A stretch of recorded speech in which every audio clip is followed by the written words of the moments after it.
Hi అండి. నమస్తే. అందరూ ఎలా ఉన్నారండి? బాగున్నారా? నేనైతే చాలా బాగున్నాను. ఈరోజు వీడియో వచ్చి ఒక స్పెషల్ పాయసం అయితే ఎలా చేయాలో చూపిస్తాను. టేస్ట్ మాత్రం చాలా అంటే చాలా బాగుంటుంది. ముందుగా కుక్కర్ తీసుకొని అందులోకి ఒక గ్లాసు పెసరపప్పు తీసుకున్నాను. మీ దగ్గర కప్పు కానీ గ్లాస్ కానీ ఏదన్నా ఉండి ఒక మెజర్మెంట్ తీసుకొని అందులోకి ఒక గ్లాసు పెసరపప్పు, అలాగే ఒక గ్లాసు సగ్గుబియ్యం తీసుకున్నాను. హాఫ్ గ్లాస్ వచ్చి బాస్మతి రైస్ తీసుకున్నాను. దీన్ని 2-3 సార్లు బాగా కడిగి ఒక 4 గ్లాసులు వాటర్ వేసుకొని ఒక 3 విజిల్ అయితే రానివ్వాలి. మన ఛానల్ని ఫస్ట్ టైం చూస్తుంటే వెంటనే సబ్స్క్రైబ్ చేసుకోండి. అలానే పక్కనే ఉన్న బెల్ ఐకాన్ క్లిక్ చేశారంటే నేను పెట్టే కొత్త వీడియోస్ నోటిఫికేషన్ మీ వరకు వస్తుంది. అలానే మన ఛానల్ని సబ్స్క్రైబ్ చేసుకొని నాకు సపోర్ట్ చేస్తున్న వాళ్ళందరికీ చాలా థ్యాంక్స్ అండి. ఇలానే నాకు సపోర్ట్ చేయాలనుకుంటున్నాను. ఇది విజిల్ వచ్చే లోపల మనం బెల్లం అయితే కొట్టి పెట్టుకోవాలి. హాఫ్ కిలో బెల్లం అయితే కరెక్ట్గా అయితే సరిపోతుంది. ఇలాగా బెల్లం దంచి పెట్టుకున్న తర్వాత మన దగ్గర ఏ డ్రై ఫ్రూట్స్ ఉంటే అవి అయితే వేసుకోవచ్చు. ఇలాగ చిన్నగా కట్ చేసి పక్కన పెట్టుకోవాలి. 3 విజిల్స్ వచ్చినాక ఆఫ్ చేసాను. పూర్తిగా అయితే ప్రెషర్ అయితే వెళ్ళిపోయింది.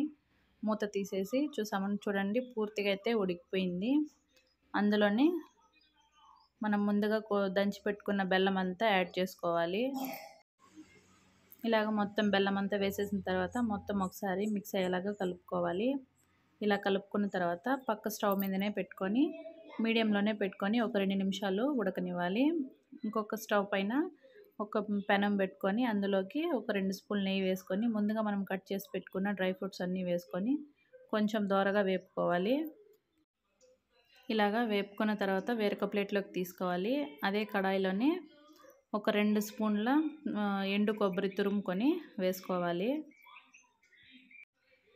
ఇది కూడా కొంచెం దోరగా వేపుకున్న తర్వాత వేరొక ప్లేట్లోకి తీసుకొని పక్కన పెట్టుకోవాలి. ఒకవేళ ఎండు కొబ్బరి లేకపోయినా పర్వాలేదు, పచ్చి కొబ్బరి ఉన్నా కూడా తురుమైతే వేసుకోవచ్చు. అదే కడాయిలోనే ఈ పాయసం అయితే వేసుకోవాలి. ఇలా వేసుకున్న తర్వాత మొత్తం ఒకసారి మిక్స్ చేసుకొని చూడండి పూర్తిగా అయితే బెల్లం అయితే కరిగిపోయింది. అందులోని మనం వేపించుకున్న ఎండు కొబ్బరి వేసుకొని మొత్తం ఒకసారి కలుపుకోవాలి.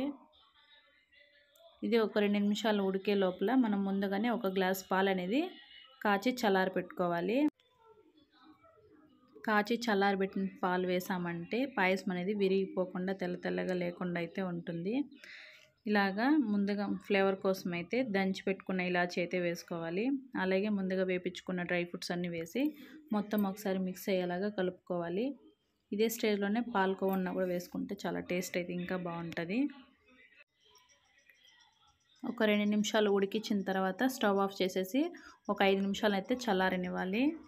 ఒక 5 నిమిషాల తర్వాత ముందుగా మనం కాచి చల్లారబెట్టుకున్న పాలు అయితే వేసి మొత్తం ఒకసారి మిక్స్ అయ్యేలాగా కలుపుకోవాలి.